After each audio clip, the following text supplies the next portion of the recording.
Les JO d'hiver ont-ils encore un avenir? Alors que les Jeux Olympiques de Milano-Cortina 2026 se déroulent en Italie et que la France accueillera les JO d'hiver en 2030 dans les Alpes françaises, la question de la durabilité de ces événements et de la capacité des villes à les organiser est plus que jamais posée. Avec nous, 3 invités pour questionner de tels événements mondiaux et regarder du côté des transformations possibles de la montagne. Guillaume Desmurs, bonjour. Bonjour. Vous êtes journaliste, écrivain et conférencier, spécialiste de la montagne, auteur notamment d'une histoire du ski. On peut aussi mentionner votre livre Pour la montagne, 2 livres édités chez Glénat, et sans oublier Le Crépuscule des Jeux, paru chez Paulsen. Fiona Mill, bonjour. Bonjour. Vous êtes consultante en prospective auprès des collectivités locales, en résilience industrielle et territoriale, et présidente de Mountain Wilderness France. Autrice du livre Réinventons la montagne, Alpes 2030, un autre imaginaire est possible, un livre paru aux éditions Faubourg. Et avec nous également Eric Adamkiewicz, bonjour. Bonjour.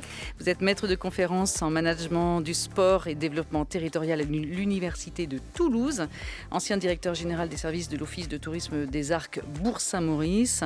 Vous avez d'autres fonctions occupées précédemment. On peut peut-être dire que vous avez été aussi directeur des sports de la ville de Grenoble. Merci à tous les 3. Bienvenue dans le magazine de l'environnement de France Culture. Nous sommes en partenariat toujours, bien sûr, avec le journal Le Monde. Préparé l'émission par Célestine Babinet avec la collaboration de Aurélie Marcet, Vanessa Chang, Anne Delavo-Delina et Sophie Cheblin de la documentation de Radio France. Émission toujours réalisée aussi par l'excellente Alexandra Malka, avec à la technique aujourd'hui Élise Le.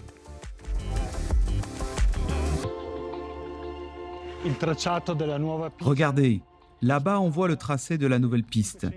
Ces zones abritaient en fait 500 mélèzes. C'était une grande forêt d'arbres antiques, des mélèzes âgés de 150 à 200 ans. Ils ont tous été abattus. Un sacrilège. C'étaient des arbres monumentaux. Et aujourd'hui, on a perdu ce grand patrimoine. Pour accueillir les JO, près de 60 hectares de sol ont été aménagés. Une transformation souvent irréversible qui fragilise la montagne. L'été dernier, dans ce chantier d'une télécabine, un glissement de terrain a créé une fissure de 15 mètres dans le sol. La faille est là-bas au fond. Nous sommes sur une zone de glissement de terrain. Une zone historiquement très fragile du point de vue géologique. C'est un terrain de pierre karstique typique des Dolomites. Une zone d'éboulement dans laquelle nous savons que le terrain se déplace vers la vallée d'environ 2 cm chaque année. Reportage diffusé sur France 24 le 5 janvier 2026. Depuis quelques années, l'organisation de grands événements sportifs internationaux questionne sur le plan environnemental, et parmi eux, les JO d'hiver. En guise d'introduction, faisons peut-être tout d'abord un petit état des lieux des territoires de montagne. La montagne, une des sentinelles du climat. Qu'avez-vous repéré les uns les autres ces dernières années comme évolution ? Qui veut commencer? Guillaume Desmurs. La première évolution, c'est le réchauffement des Alpes. On constate depuis 50-60 ans qu'en Savoie, en Haute-Savoie, on a des augmentations de température moyenne de 2,5 à 2,7 degrés. C'est-à-dire qu'on n'est pas loin du double du reste du pays. Donc ça, c'est une première chose. Et puis, en montagne, on voit vraiment de façon très sévère et très pointue les effets du nouveau régime climatique. Le réchauffement, bien sûr, mais aussi les phénomènes climatiques extrêmes, les pluies torrentielles, les sécheresses. En 2022, il y a eu un grand nombre d'arrêtés sécheresses, une période de crise pour l'eau. La fonte des glaciers, bien évidemment, c'est plus qu'une fonte, c'est la disparition programmée, annoncée des glaciers. La fonte du permafrost, qui est ce ciment qui tient la montagne au-dessus de 3000 mètres et qui provoque des éboulements. Les glaciers qui fondent créent des lacs sous-glaciaires qui gonflent et ensuite qui rompent brutalement, qui font peser une menace sur certaines vallées. Et donc sur certains villages aussi. Oui. Et comme la Bérarde, qui a été rayée de la carte. Oui. Donc tout ça fait que les montagnards sont sur le front, en fait, du nouveau régime climatique. Et puis baisse d'enneigement, bien sûr, des stations de ski qui sont de plus en plus à la peine, celles de basse et moyenne altitude. Fiona Mill. Oui, le changement climatique en montagne, il est visible à l'œil nu, il est perceptible au quotidien. Les Alpes, elles ont déjà perdu un mois d'enneigement. Et si je prends l'exemple, chez moi, je vis dans le massif de Beldon. Aujourd'hui, il pleut jusqu'à 2100 mètres, c'est-à-dire le haut de la station de ski de Champs-Rousses. Or, on est en pleine période de vacances en région Auvergne-Rhône-Alpes. Et donc là, c'est directement l'économie du ski qui est impactée. Donc bien évidemment, quand on pense changement climatique, on pense à cet effet sur cette économie et cette industrie du ski, mais c'est aussi des impacts sur plein d'autres activités économiques dans les territoires de montagne, bien évidemment l'agriculture. Guillaume parlait des sécheresses. Si on sort des Alpes et qu'on va par exemple dans les Pyrénées-Orientales, en effet, la sécheresse qui a frappé a fortement impacté le milieu agricole. Donc aujourd'hui, on doit adapter notre agriculture, notre pastoralisme à ces évolutions qui sont pas lentes, mais qui sont brutales. Il y a cette brutalité du changement climatique en montagne. Et puis, en effet, il y a cette question de l'habitabilité. C'est pas juste résumer les impacts du changement climatique sur notre économie touristique ou même sur notre économie, c'est sur nos vies au quotidien, avec en effet des hameaux qui se font rayer de la carte, avec la tempête Alex aussi, qui avait quand même profondément bouleversé, marqué les habitants de la Vésubie, de la Roya, dans les Pyrénées également. Et donc, aujourd'hui, il se pose la question non pas seulement de comment on va skier demain en montagne, mais comment on va vivre dans ces territoires qui sont, oui, en première ligne du changement climatique. Oui, et des territoires qui se dépeuplent, faute de logements abordables aussi, qui regorgent de lits froids, c'est-à-dire d'habitations secondaires occupées moins de 4 semaines, je crois, par an. C'est ça, on appelle les lits froids ces conditions-là. Ça représente quand même en moyenne 50% des logements, en sachant que les logements secondaires représentent en général 75 à 90% du logement total. Quand on a ces chiffres-là, effectivement, ça fait réfléchir. Et on imagine, et on le voit dans les stations qui sont à la peine, l'usage de canons à neige pour une neige soupe, on peut dire. Donc, pas forcément idéal pour les amateurs.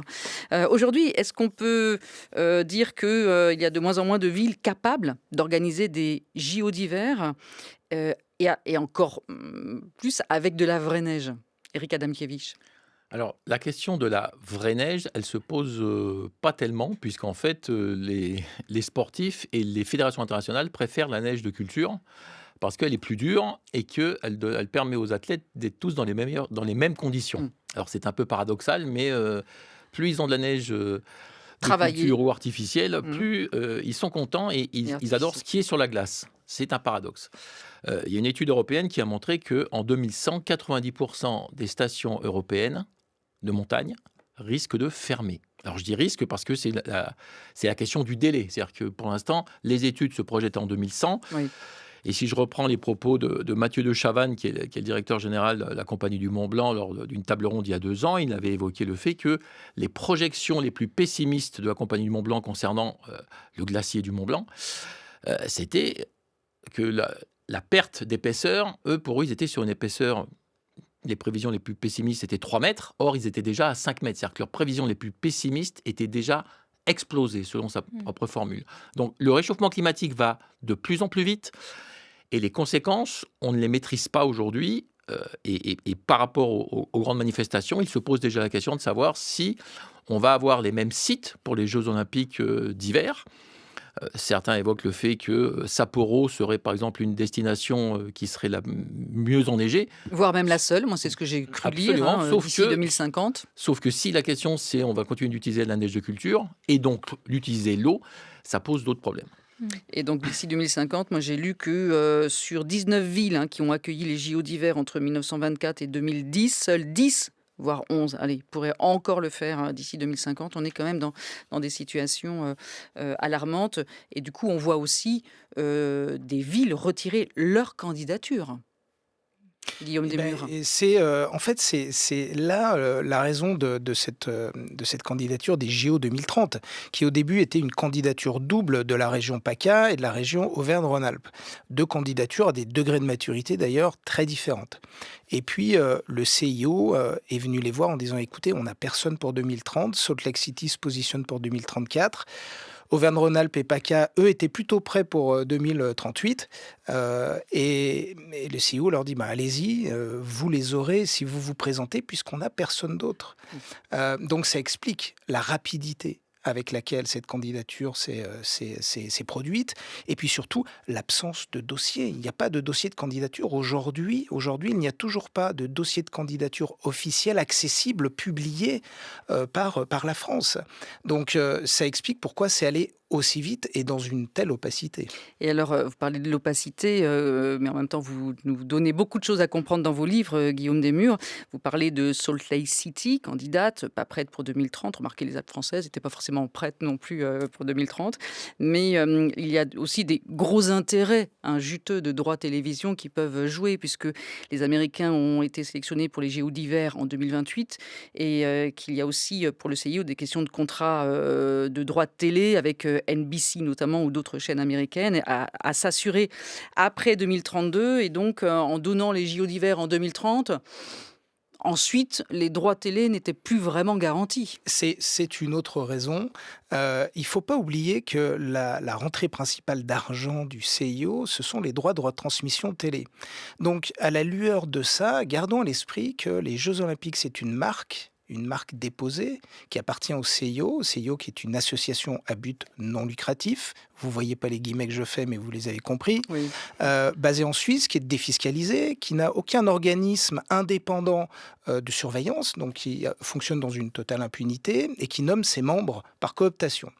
Ce CIO possède cette marque, les Jeux Olympiques, et tous les 4 ans, il en cède, tous les 4 ans pour les Jeux d'hiver et pour les Jeux d'été, il en cède le droit à un pays d'utiliser cette marque, et c'est extrêmement contrôlé, c'est extrêmement strict, et donc ça fait l'objet de contrats, le contrat hôte. Voilà. Et l'objectif du CIO, c'est d'organiser un joli spectacle pour faire de la retransmission télé. C'est ça son objectif. Le COJO, lui, c'est le comité d'organisation qui doit délivrer, organiser ce spectacle sportif. Point. Il ne faut pas attendre du CIO ou du COJO une réflexion stratégique de long terme sur la transition de la montagne, sur l'adaptation de la montagne, sur des investissements, du développement territorial. Ça n'est pas leur sujet. Éric Adamkiewicz, sur ces questions-là, en quoi les Jeux Olympiques d'hiver sont devenus problématiques ? Le problème, c'est que sur la question des candidatures, avant les pays se battaient. Alors, pour 2030, la Suède avait une candidature qui a été écartée volontairement par le CIO pour des problèmes de personnes.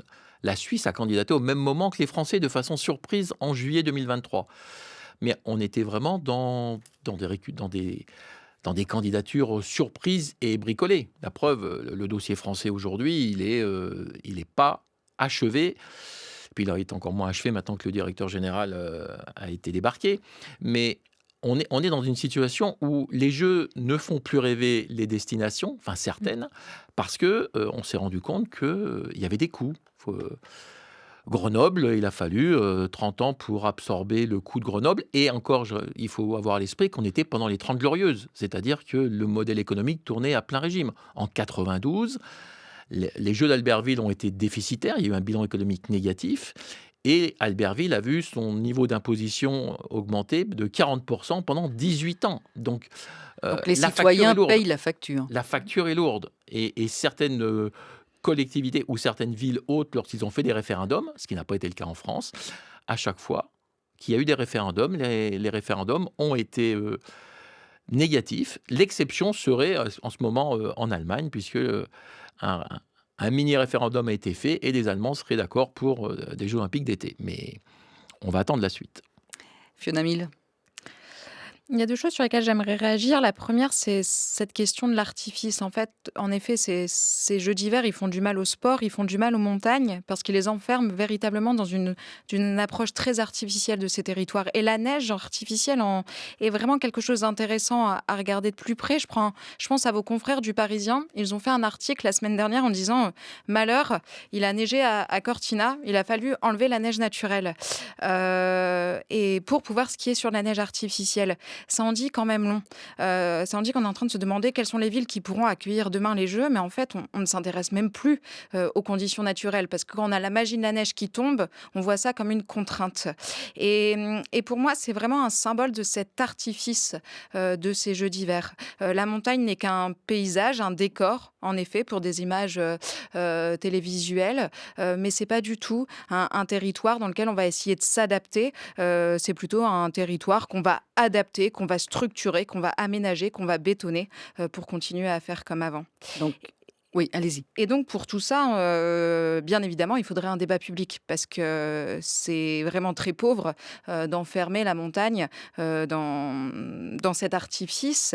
Et en effet, la société civile, Montagne Wilderness, d'autres associations, un collectif citoyen aussi, France Nature Environnement, ont saisi des tribunaux administratifs, ont saisi l'ONU pour dénoncer ce déni environnemental, parce qu'on parle d'un projet à plus de 2,5 milliards d'argent public. Et en effet, ce projet n'a fait l'objet à aucun moment des campagnes des régionales, n'a été dans aucun programme, et la population alpine n'a pas été concernée, la population française non plus, alors que ça concerne aussi nos impôts, et ça enferme la montagne dans une vision.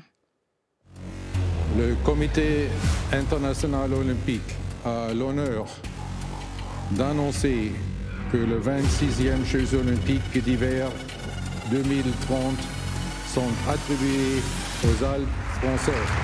Ça y est, on a gagné. Les Jeux olympiques, la candidature Alpes françaises 2030 a été validée. Les Jeux olympiques, ça doit être de la passion, ça doit être de l'enthousiasme, ça doit être de la fierté. On porte le drapeau de la France. C'est du grand bonheur. Une grande joie. Très fier. C'est un rêve de gosse, quoi. Je pense que des jeux à domicile, ça sera énorme. Une vraie opportunité, des vrais jeux à la maison. Et ça donne envie de s'entraîner encore plus. Dans la foulée de Paris 2024, on va vibrer montagne, on va vibrer Alpes françaises. Les Alpes françaises, c'était un sujet diffusé sur France 3 Région Auvergne-Rhône-Alpes le 25 juillet 2024, le lendemain de l'attribution des JO à Alpes françaises. On le comprend avec vous, l'impact des déplacements aussi de foule, on n'a pas parlé sur les lieux, mais l'impact des JO est quand même à prendre en considération pour ce qui se passe en ce moment en Italie, à Milan Cortina. L'impact environnemental a été évalué, alors je crois que même ça a été augmenté, mais j'avais noté plus de 800 000 tonnes de CO2, soit l'équivalent d'environ 400 000 vols aller-retour Paris-New York, ce qui donne effectivement froid dans le dos quand même si il faut reconnaître que ces jeux ont la vertu de rassembler, d'être quand même le sport, l'opium du peuple comme on disait, mais l'opium de tout le monde. Il faut considérer peut-être ces choses-là. Vous parliez de déni démocratique, déni climatique. On peut accuser le CEO de déni climatique. Alors, Guillaume Desmurs. On peut l'accuser de beaucoup de choses, mais surtout, ce que je disais à l'instant, c'est que lui, son objectif, c'est d'organiser un événement sportif. Donc, il lui faut un pays qui soit prêt. Où que ce soit, parce que la Chine, en 2022, avait déjà suscité beaucoup d'articles quand même qui dénonçaient les conditions, ces espèces de bandes de neige artificielle au milieu de collines complètement désertes. On se souvient de Sotchi en Russie en 2014 pour d'autres raisons, Corée du Sud. On peut les aligner ces dernières années quand même, les JO problématiques. Alors, effectivement, ces dernières années, ça a été quand même un traumatisme, ces JO, en tout cas d'un point de vue visuel. Les JO de Pékin, les JO d'hiver en Chine, on se demande mais qu'est-ce que c'est ? Il n'y a pas de station de ski, on a des bandes de neige dans des collines montagneuses. Enfin, c'était quand même très très surprenant. On a vraiment commencé à se poser des questions. Et puis évidemment Sotchi, où là on a explosé tous les records de coûts. Alors il faut savoir que les Jeux Olympiques en moyenne coûtent in fine 2 fois plus cher que le budget prévisionnel, en moyenne. Sotchi a complètement fait exploser ça. C'est de loin, c'est plus de 20 milliards. Eric, tu me confirmes, c'est plus de 20 milliards d'euros. Bon, donc on se retrouve dans une situation qui est un peu similaire à celle qu'ont connue les Jeux Olympiques à la toute fin des années 70. Il y a 2 Jeux Olympiques qui ont été assez traumatisants à cette période. C'était d'abord les JO de Montréal, qui ont battu le record de dépenses. Montréal qui a fini de payer ses JO au milieu des années 2000. quand même. JO de 76. Et puis les JO de Denver, 76, les JO d'hiver qui ont été attribués à la ville du Colorado en 1970. Et 2 ans plus tard, un référendum dit nous ne voulons pas dépenser de l'argent public dans ces JO. Et le CIO met les épreuves à Innsbruck. Et à cette époque, il n'y avait pas les Jeux paralympiques, si je ne m'abuse. Alors, il n'y avait pas les Jeux paralympiques et puis surtout, le modèle économique était différent. Il n'y avait pas de pool de partenaires, de sponsors. Et puis arrivent les JO de 84 à Los Angeles. Et là Los Angeles dit au CIO, écoutez, il y a une crise au niveau des JO, plus personne ne les veut parce qu'on a vu à quel point ça coûtait cher. Hein. L'argent public est indispensable au modèle économique des Jeux Olympiques. Le CIO ne perd jamais. Il demande au pays d'assumer les dépassements de budget. C'est l'objet de la lettre de garantie signée par l'ex-premier ministre Michel Barnier le 2 octobre 2024, où c'est écrit noir sur blanc que l'État s'engage à assumer les dépassements de budget. Quelle que soit la situation d'endettement des États. Et Los Angeles dit, écoutez, messieurs, mesdames du CIO, vous n'avez pas le choix, vous n'avez pas d'autres candidats, nous allons organiser ces JO à nos conditions. Donc Los Angeles fait passer une loi interdisant à la ville de dépenser le moindre euro d'argent public dans ces JO. Ils utilisent des infrastructures existantes et ils créent ce pool de partenaires, de sociétés sponsors. Et ce sont les seuls, à ce jour, JO, qui ont dégagé du bénéfice. Donc nous aurions pu, pour terminer, avec les JO 2030, dire au CIO, écoutez, comme pour Los Angeles en 84, nous sommes les seuls, vous n'avez pas le choix, il n'y a pas d'autres candidats, nous allons faire ces Jeux Olympiques à notre façon, pour le bénéfice aussi de notre territoire. Or, ça n'est pas ce qui s'est passé. Ça ne s'est pas fait comme ça, avec une candidature qui n'a pas été construite avec les élus territoriaux, avec les citoyens. Nous allons en parler dans un instant, mais une candidature qui suscite quand même beaucoup d'espoir et on va le comprendre, notamment en matière d'infrastructure. Vétuste, cet axe est l'un des plus empruntés des Hautes-Alpes. Il faut savoir quand même que sur cette route, sur la 942, c'est l'accès direct, sortie de l'autoroute A51, en direction de toutes les stations du nord du département. Giratoire, élargissement, ces 20 km de départemental vont bénéficier d'aménagements majeurs. Ce qui va être fait là, c'est un ballon d'oxygène en direction du nord du département. Le ballon d'oxygène vient aussi des JO, il faut être clair. Le ballon d'oxygène vient des JO. Si on n'avait pas 55 millions de crédits qui viennent des JO, eh bien non, on ne travaillerait pas là-dessus. Alors ici, la pluie ne douche pas l'enthousiasme de l'inauguration du tout premier chantier des JO. La participation financière de l'État et de la région en hauteur d'environ 55% vont permettre au département de réaliser ces 40 millions d'euros d'investissement dans un délai beaucoup plus court parce qu'on s'est engagé à faire ça en 2026, 2027, 2028 et 2029. 4 ans devant nous pour réaliser l'ensemble des opérations qui sont prévues sur cet itinéraire. Un soutien de l'État et de la région qui profitera également aux ferroviaires. 350 millions d'euros sont promis pour rénover la ligne et notamment rallier Marseille à Briançon en 3h30, soit une de moins qu'aujourd'hui. Briançon, futur village olympique où l'on se prépare aussi à de grands travaux. Ça a été une excellente surprise et qui met un focus sur Briançon, un focus sur les Alpes françaises et qui permet de regarder les prochaines années avec un petit peu plus de sérénité et une dynamique encore plus forte que celle qu'on anticipait déjà. France Culture, de cause à effet, Aurélie Luneau. Reportage diffusé sur France 3, Provence-Alpes-Côte d'Azur, le 7 janvier 2026. Des réactions des uns et des autres. Eric Adamkiewicz à ce reportage. Est-ce que vraiment ces investissements vont être à la hauteur des espoirs en si peu de temps ? Alors, la question du calendrier est extrêmement importante. C'est-à-dire que si on était resté sur un calendrier 2034 ou 2038, on aurait eu le temps de faire les travaux. Là, ça veut dire que, notamment dans le cas des Hautes-Alpes, ils vont être dans les travaux pendant 4 ans. L'effet d'éviction va jouer. C'est-à-dire que, contrairement à ce que certains imaginent, forcément, ça va impacter l'accès à toute la région, à toutes les stations, y compris celles qui ne sont pas olympiques. Parce que les travaux vont être présents, parce que ça va limiter les déplacements. Je voudrais juste aussi évoquer la question du train. C'est que les travaux qui n'ont pas été faits sur le train pendant des années, aujourd'hui, c'est quasiment le miracle qui arrive. Mais on ne va pas décarboner la ligne. On ne va pas électrifier toute la ligne puisque les tunnels sont trop petits. Et en 4 ans, ce n'est pas tenable. C'est-à-dire qu'on va avoir des chantiers absolument colossaux, certes, qui vont peut-être arriver, non, mais qui vont démarrer, oui, et on commence déjà à avoir des alertes en disant peut-être que les travaux seront finis après les Jeux. Donc, et ça, c'est problématique. Et puis, on a, sur le cas de Briançon, un cas d'école assez important, c'est le Fort des Têtes. On part d'un projet à plus de 296 millions d'euros pour reconfigurer un fort Vauban en cité hébergement. Alors, village olympique, je ne vois pas tellement personnellement l'intérêt de mettre un 4 étoiles au milieu qui est censé permettre de développer le 4 saisons à Briançon. Ils en ont déjà ouvert un il n'y a pas longtemps. On est sur un développement tous azimuts et qui risque, dans ce fort classé à l'UNESCO, avoir d'énormes problèmes de conception dans un délai aussi court. Et je pense très sincèrement que pour que le budget total, qui aujourd'hui est autour de 4 milliards d'euros quand même, parce qu'à chaque fois on prend le COJOP plus la Solidéo, mais on oublie de parler des services publics qui vont être mis à contribution. On ne parle pas que des heures du préfet qui est focalisé sur les Jeux, mais l'intégralité des services publics, de la sécurité, des hôpitaux.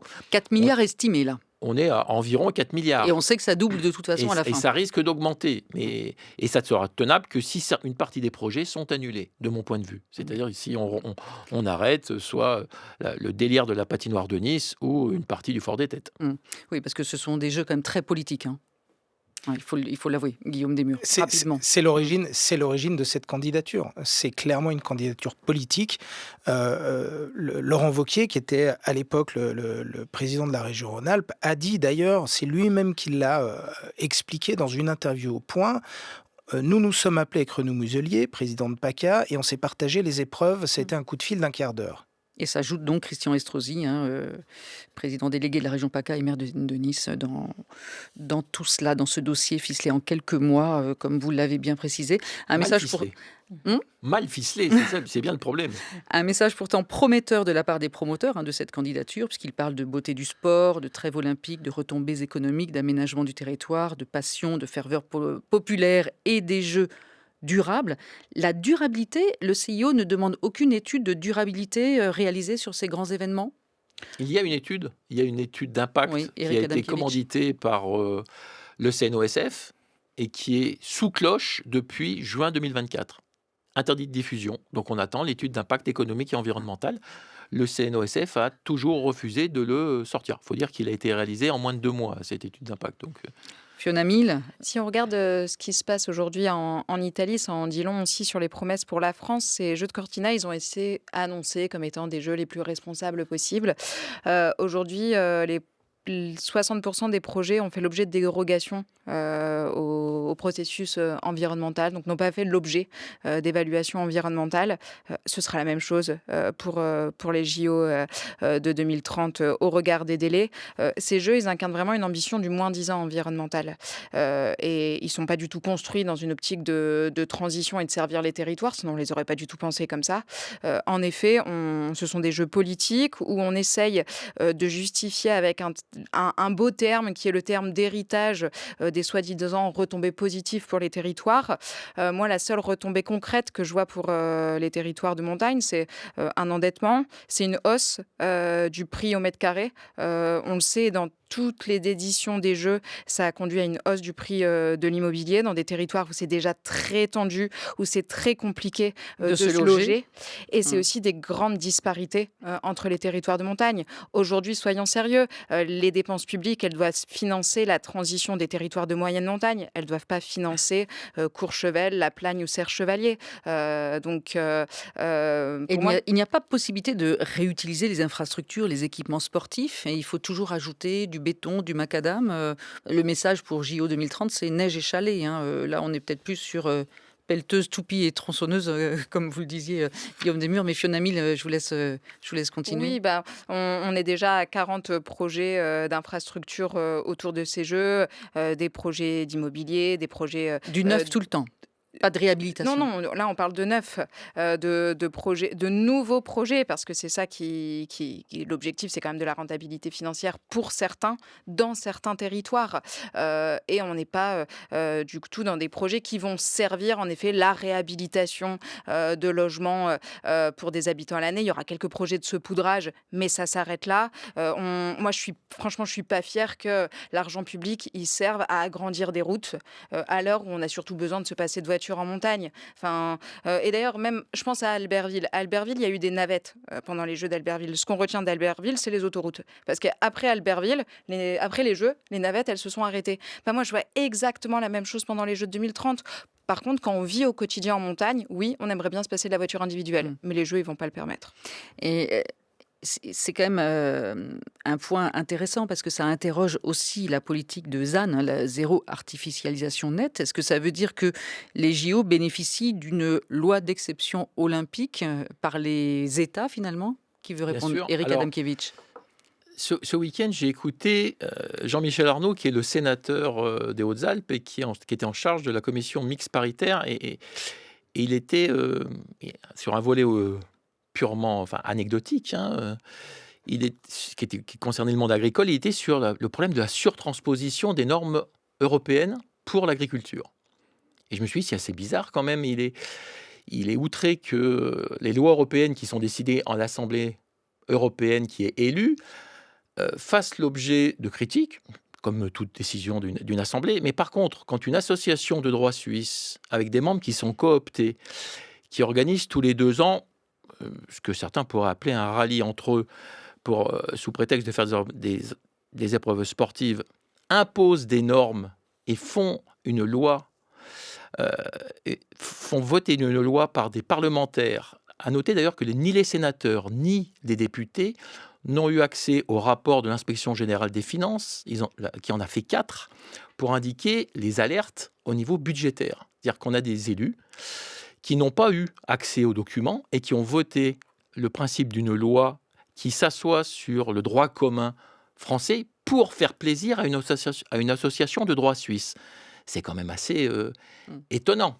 Et ce sont les mêmes qui vont nous expliquer que les lois européennes, quand elles reviennent chez nous, franchement, il ne faut pas les appliquer. C'est un petit peu paradoxal.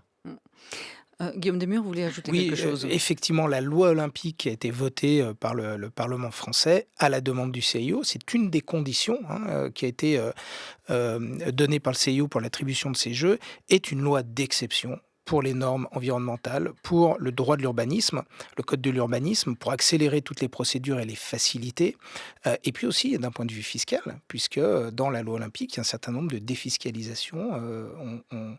On enlève les impôts sur un certain nombre d'acteurs liés aux Jeux olympiques. Donc c'est une vraie loi d'exception. Alors, je reviens sur un petit point à l'utilisation de neige de culture, puisque vous dites que finalement, c'est devenu la norme aujourd'hui. C'est quand même de la ressource en eau. Oui. Stocké, pompé à haute pression avec de l'électricité, du froid, etc. Enfin, c'est quand même pas bénin à l'heure où la question justement de l'eau et de l'électricité est prégnante dans la société. C'est exactement ce qui s'est passé pour les Jeux de Pékin, puisque ils n'avaient pas d'eau, ils n'avaient pas de chute de neige, et donc l'eau venait par aqueduc. Ils ont amené l'eau par aqueduc. Nous, on n'a pas encore ce problème-là. Je dis pas encore, puisque si les Jeux devaient continuer d'être organisées dans les Alpes, qu'elles soient françaises, autrichiennes, suisses ou italiennes, dans les années qui viennent, le problème de la ressource en eau va se poser. Et il n'y a pas d'études là non plus sur les conséquences sur les écosystèmes, l'environnement au fil des saisons, parce que quand même, on retient de l'eau qui normalement s'infiltre dans les sols et les sous-sols. Et qui va s'évaporer en partie, parce que quand vous êtes avec une retenue collinaire, une partie de la ressource en eau s'évapore en raison de la masse d'eau. Donc en fait, on a beau dire que ça revient après dans la nature, on a une partie de cette eau qui va manquer. Et dans une période où les précipitations vont être très irrégulières, ça risque de poser un gros problème. Dernier point avant de passer à la deuxième partie d'émission. Aujourd'hui, donc, on comprend que les fondements de l'économie des montagnes ne peuvent plus reposer sur la potion magique, tourisme, immobilier, ski alpin. La Cour des comptes a publié un rapport éclairant en février 2024 qui a expertisé 52 stations de France. Que dit ce rapport par rapport à, justement, au modèle économique du ski français, et est-ce qu'il y a des recommandations? Ce rapport, il montre vraiment que l'économie du ski aujourd'hui en France est sous perfusion en matière d'argent public, et la Cour des comptes alerte sur la maladaptation au changement climatique. Et si je reprends l'exemple de l'enneigement artificiel, là je pense au massif des Vosges, à la station du Lac Blanc. Le plan régional d'adaptation au changement climatique a été voté et est clair, il ne faut plus investir dans de l'enneigement artificiel pour le massif des Vosges. Qu'est-ce qui a été voté cet hiver? 100 000 € pour l'enneigement artificiel de la station de ski du Lac Blanc. Voilà, on continue dans ce modèle qui est une fuite en avant vers une impasse. On maintient un système sous perfusion, c'est ce que vous dites. Totalement. Et en fait, aujourd'hui, de nombreuses stations de basse et moyenne altitude sont en train de fermer ou de réduire leur domaine skiable pour des questions climatiques évidentes, mais aussi pour des questions financières. Tout simplement parce que des communautés de communes sont en train de s'endetter pour faire perdurer une activité qui ne peut pas durer. Donc, à un moment, quand on est responsable, on se dit, mais si je dois mettre de l'argent public dans une école, dans mes services à la population ou dans le ski, il y a peut-être des choix à faire. Et ce rapport de la Cour des comptes, en cela, il a été quand même une petite bombe dans le milieu du ski. C'est intéressant de voir que, d'ailleurs, ce rapport, en 2018, la Cour des comptes avait fait un rapport qui était quasi identique et un petit peu moins alarmiste, mais n'avait pas eu d'effet. Alors que là, ça a été quand même, ils se sont fait tirer dessus à boulet rouge. Et quels que soient les acteurs, tous les acteurs économiques de la montagne, et y compris les présidents et présidentes de région, puisque Carole Delga, en Occitanie, a aussi tiré à boulet rouge sur ce rapport, c'est qu'en fait, le problème de la maladaptation, c'est surtout qu'on ne sait pas comment sortir du système et faire le deuil d'un modèle économique. On n'a pas envie de le faire et c'est pas simple. Alors que des solutions et des alternatives existent, nous allons en parler dans la deuxième partie d'émission. Après avoir écouté votre choix musical, Guillaume Desmurs, vous avez choisi Bertrand Belin, La Béatitude. Oui, Bertrand Belin qui a une vie assez incroyable et qui est peut-être l'un des rockers les plus littéraires.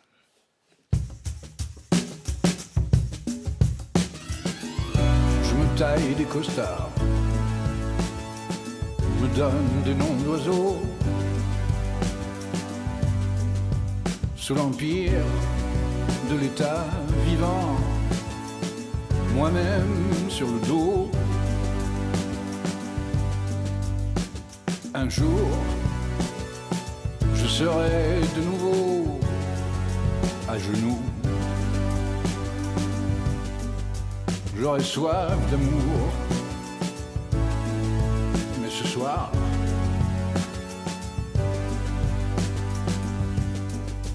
Ce soir, c'est la trêve des confiseurs. Je descends sur mon banc, gonfler les rangs de la béatitude, faire face au soleil qui m'appelle gentiment, ma petite abeille, mon gouffre de conscience, butiner les fleurs du mal, avaler des sabres, des couleuvres. J'ai eu des périodes, mais c'est la dernière chance des dieux.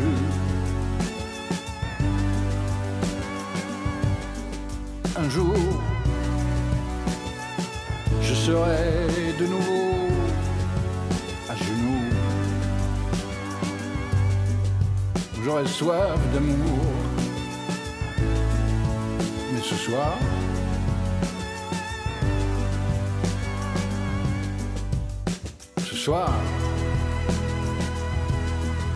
c'est la trêve des confiseurs. Je descends sur mon banc, gonfler les rangs de la béatitude, faire face au soleil qui m'appelle gentiment, ma petite abeille, mon gouffre de conscience. C'était la Béatitude chantée par Bertrand Belin et c'est la suite de Deux causes à effet, le magazine de l'environnement sur France Culture en direct et en cette saison des Jeux Olympiques d'hiver à Milano Cortina et alors que se profilent pour 2030 ceux qui auront lieu dans les Alpes françaises, nous questionnons l'état de la montagne, la durabilité de ces événements et la capacité des villes à les organiser. Les JO d'hiver ont-ils encore un avenir? Réponse avec nos trois invités, Guillaume Desmures, journaliste, écrivain, conférencier, auteur notamment d'une histoire du ski et du livre Pour la montagne, édité chez Glénat, sans oublier le Crépuscule des Jeux paru chez Paulsen. Fiona Mille, présidente de Mountain Wilderness France. Vous êtes aussi autrice du livre Réinventons la montagne, Alpes 2030, un autre imaginaire est possible, un livre paru aux éditions Faubourg. Et avec nous, Eric Adamkiewicz, maître de conférences en management du sport et développement territorial à l'Université de Toulouse, spécialiste des problématiques liées aux activités sportives en montagne. Oh la patronne! Énorme! L'immense championne! On pourra tout dire, tout écrire sur Julia Simon, mais on ne lui enlèvera pas une chose, c'est une immense championne. Alors que la cloche de la renommée va sonner, les Français vont partir, 18 porter le titre olympique. Ce sera une médaille d'or symboliquement pour un relais mixte. L'équipe de France est championne olympique. Bravo mesdames, bravo messieurs. Perrault, Fillon-Maillet, Jean Monod et Simon sont sur le toit de l'Olympe. Le toit de l'Olympe, les vertus des JO, c'est aussi ces moments de communion populaire, il ne faut pas les oublier parce qu'on est tous aussi fans, il faut avouer, de ces moments de cohésion et de ces grands moments sportifs. Et on imagine aussi la difficulté pour ces sportifs-là de se positionner. C'est à la fois une carrière et puis c'est en même temps ne pas forcément accepter l'évolution de leur sport, mais... Faire le choix doit être assez difficile. Est-ce que vous avez eu l'occasion d'en discuter avec certains d'ailleurs? Fiona Mille. Moi, dans le cadre de Réinventons la montagne, bien évidemment, j'ai pris le temps d'échanger avec plusieurs athlètes. Je pense à Florence Masnada, Marie Dorin ou aussi Stéphane Passeron. Et les trois me disent, mais si c'était à refaire, bien évidemment, je le referais. En fait, ça m'a fait tellement vibrer, ça a été ma vie et ça a été des émotions tellement fortes. Par contre, c'est plus possible de continuer dans ce même sillon. Et Stéphane Passeron, j'aime beaucoup, il dit en fait c'est aussi l'esprit sport, la situation dans laquelle on est aujourd'hui, qui est qu'il faut qu'on apprenne à donner le meilleur de nous-mêmes parce que les défis en montagne, le changement climatique, l'érosion de la biodiversité, le fait qu'il faut réinventer le modèle, en effet, ça nécessite d'y aller avec conviction, avec force, à se préparer comme on se prépare à une épreuve des JO. Mais aujourd'hui, il arrive à partager le fait que l'amour de la montagne, l'amour du sport, avec ses enfants, avec sa famille, il le fait autrement. Et je pense que c'est ça, il faut réussir à renoncer peut-être à certaines choses, mais en fait, la beauté du sport, la beauté de la fête, on peut réussir à la trouver ailleurs. Oui, et l'imaginer autrement ou l'amener à une transition aussi. Guillaume Desmures, dans votre livre Une histoire du ski, je crois que ça doit être le dernier moment, presque la conclusion du livre. Vous parlez d'un athlète exceptionnel, un sportif, Candide Tovex, et ça s'intitule Skier sans neige. Oui, avec Gilles Chapaz, avec qui on a écrit ce livre, on a imaginé terminer en presque comme une boutade, mais ça ne l'est pas vraiment, puisque Candide skie vraiment sur autre chose que de la neige, c'est un de ses derniers films. Mais ça pose surtout la question de cette culture de la montagne. Et Fiona l'a très bien dit, on est montagnard, on a grandi en montagne. J'ai grandi en station de ski, je sais l'importance qu'ont les Jeux Olympiques et les compétitions de ski, le ski alpin, les compétitions de ski de fond aussi, à quel point c'est important pour nous. J'étais bénévole au JO de 92 et je me souviens très bien, jeune collégien, de la fierté qu'on avait à avoir ces épreuves. Sauf qu'aujourd'hui, le monde a changé et on voit les coulisses aujourd'hui. Aujourd'hui, on voit les poubelles derrière le restaurant. Et on ne peut plus faire la fête avec autant d'insouciance. Parce qu'on sait ce que ça coûte au territoire, on sait ce que ça coûte aux habitants.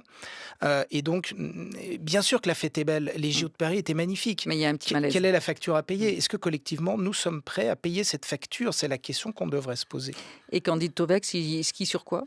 Alors, Candy Tovek, il skie quand même globalement sur de la neige, mais il avait fait un film où il skiait sur du sable, de l'herbe, des cailloux. Et en fait, il avait... Il réinventait la pratique. Oui, puis ce qui était étonnant, c'est qu'en fait, il avait la même gestuelle, il avait le même plaisir. Et le ski ne disparaîtra pas dans les montagnes. Ce qui est en train de disparaître, c'est une façon d'organiser l'économie. C'est une façon d'organiser l'économie autour d'un domaine skiable, de la neige industrielle indispensable et de l'immobilier. Et ça, c'est hérité des 30 Glorieuses des années 60. Et c'est ça qui est moribond, c'est ça qui est en train de disparaître. Et c'est ça que les JO, justement, essayent de faire durer le plus longtemps possible. Mais on va toujours skier et la montagne sera toujours là. Alors, ce que vous dites les uns les autres, c'est vraiment que ces JO 2030 pourraient être une occasion pour se pencher justement sur l'avenir des stations de ski en France, des territoires de montagne sous tension. Qu'est-ce qu'il faudrait faire et qu'est-ce qui aussi peut-être est en train de se réaliser localement ? Fiona Mille et ensuite Eric Adamkiewicz. Dans l'idée justement de réinventer la fête, moi j'ai envie de vous partager une initiative là, qui vient de se lancer, qui s'appelle les Montagnardes, qui s'autorise justement à repenser les événements sportifs en montagne, à valoriser aussi la montagne dans toutes ses dimensions, et même j'ai envie de dire les montagnes, pas que les Alpes, tous les massifs français, la montagne sportive, la montagne culturelle, la montagne nature, une fête qui pourrait aussi valoriser toutes les initiatives qui existent déjà en montagne, mais qui ne sont pas assez soutenues. Et puis finalement, une fête de la montagne qui ne se résume pas à la descente ski-homme de Courchevel, mais qui est une fête bien plus large. Et ces montagnardes, elles viennent de se lancer avec des athlètes de haut niveau, avec des événements des habitants festifs, de toutes les montagnes, ça et une fête de 6 mois en 2030 sur tous les massifs qui soit pensée par les habitants des territoires de montagne. Donc on se donne rendez-vous là, le mois prochain et pendant tous les mois qui viennent pour organiser des événements en 2030 qui soient respectueux des montagnes, respectueux des limites planétaires, parce qu'en fait, oui, on peut s'autoriser à réinventer le sport, on peut s'autoriser à réinventer les fêtes, il faut juste être créatif. Et je pense que de l'énergie et de l'envie dans les territoires de montagne, il y en a beaucoup, mais des fois, il faut réussir à sortir des carcans. Eric Adamkiewicz, on va basculer à ce stade de l'émission vers les montagnes et sortir un petit peu du giron JO. Mais malgré tout, est-ce que, avec votre expertise, vous pensez que les JO auront bien du mal à se réinventer ou à prendre le virage ? On a oublié que dans Jeux olympiques, il y a jeu. Donc le jeu avec les éléments, le jeu avec les performances sportives. Je pense à l'escrimeur Cannon qui avait été au JO de Tokyo et qui a dit moi je suis arrivé par hasard et en fait j'ai été champion olympique parce que j'ai joué, j'avais moins de pression. Tout à l'heure on évoquait la neige de culture pour les courses de ski alpin. C'est assez paradoxal de se dire oui, s'il neige c'est la catastrophe, alors qu'en fait on pourrait jouer avec ça. Alors ça change l'activité, ça change la relation et la manière dont aussi les athlètes se préparent. Mais on oublie les athlètes. Les Jeux olympiques aujourd'hui, c'est une organisation. Le prétexte, c'est d'organiser des jeux sportifs qui n'ont plus rien de véritablement espace de jeu, mais espace de performance. Mais si on veut retrouver l'esprit du jeu, il va falloir jouer avec l'environnement, mais surtout en le préservant. Et en limitant ne serait-ce que des coûts qui sont assez surréalistes. Quand vous remettez 43 millions dans une piste de bobsleigh, qui, en 92, a coûté l'équivalent de 59 millions d'euros. C'est-à-dire qu'on nous dit que 95% des équipements pour 2030 sont là. Oui, mais on va remettre une pseudo-rénovation pour plus de la moitié du coût initial, pour moins de 100 pratiquants français. On n'est pas sur des investissements, nous sommes vraiment sur des coûts à perte. Pareil pour les tremplins de Courchevel. Après, il y a la méga patinoire de Nice qui est vraiment un projet annoncé à 20 millions et qui en est maintenant à 180, hors aménagement provisoire dans le stade de Nice. Mais si on veut retrouver un esprit des Jeux, un esprit autour de ce qui est vendu, la fraternité, la rencontre des peuples, reconstruisons quelque chose sur des territoires adaptés, y compris en trouvant de nouvelles activités. J'ai été absolument sidéré du discours sur l'arrivée des nouvelles disciplines, des sports additionnels, qui intéressent globalement 0,002% des spectateurs des Jeux Olympiques. On a dit, il va y avoir du cyclocross, mon Dieu, hérésie. Il faut de la neige et de la glace. En disant, alors que le cyclocross, c'est une pratique hivernale. Mais c'est du vélo. Et on pense au ski alpinisme qui, dans la pratique au quotidien, a des vertus pour le coup. Mais là, entrer dans l'enceinte des Jeux Olympiques, ça devient tout autre chose, Guillaume Et Desmurins. oui, et c'est ce à quoi on assiste depuis longtemps. On se souvient du ski freestyle et notamment du ski de boss.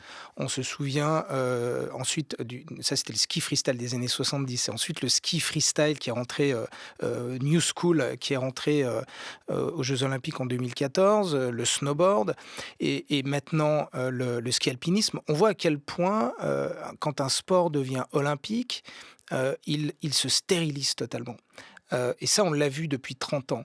Il perd de sa sève créative, il perd justement de la notion de jeu. Et la notion de jeu dans l'histoire du ski, elle est essentielle. Le ski, c'est du jeu avec la gravité. Le ski, c'est quoi? C'est un déséquilibre contrôlé sur des pentes enneigées. C'est quand même Avec une neige naturelle. Avec une neige, si possible. Si possible naturelle, c'est beaucoup plus agréable.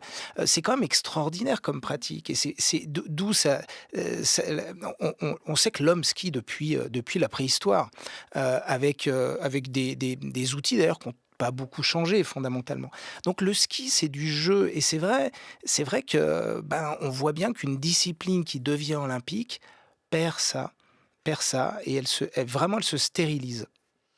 Alors, je repars sur le rapport de la Cour des comptes et j'en donne un petit extrait. Au regard du changement climatique, les politiques d'adaptation menées par les acteurs de la montagne sont en deçà des enjeux environnementaux et socio-économiques.